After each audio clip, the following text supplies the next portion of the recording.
Video number 3 in this second installment, the third article, Truth, I Believe in the Holy Spirit, where Luther explains how the Holy Spirit not only enlightened me by the gospel, all those who believe personally, but he also enlightens and calls and gathers together all those who believe.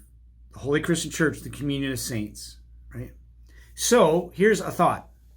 Another reason why the Holy Spirit created the church is over the fact that we can do more together than we can apart.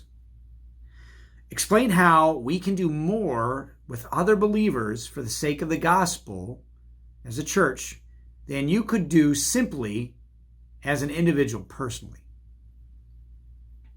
So what do we have together as a church more than you would have just individually? So you think about that. Let me read this thought to you. Matthew 5:14 through 16. It says, you are the light of the world. A town built on a hill cannot be hidden. Neither do people light a lamp and put it under a bowl. Instead, they put it on a stand, and it gives light to everyone in the house. In the same way, let your light shine before others, that they may see your good deeds and glorify your Father in heaven. Or how about this passage?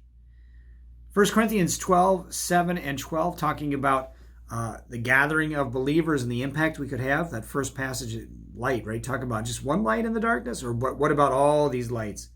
Looks like a city on a hill.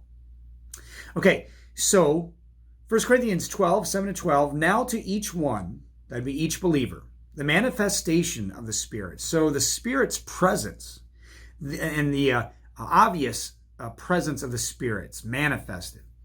It's given for the common good. So to each one, the way the Spirit manifests itself differently, it's given, it's divided up. Why? For the common good. The body, so here's an illustration. The body is a unit, though it is comprised of many parts. And although its parts are many, they all form one body. So it is with Christ.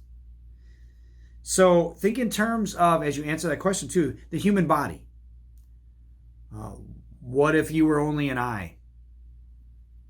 What could you accomplish? But since you are made up of all of these members, what can you do? How does that apply to the church? What can we do? Far more than being alone. What can we do together? Far more than we could in being alone. We'll continue on with our study of the Communion of Saints, the Holy Christian Church, in our next video.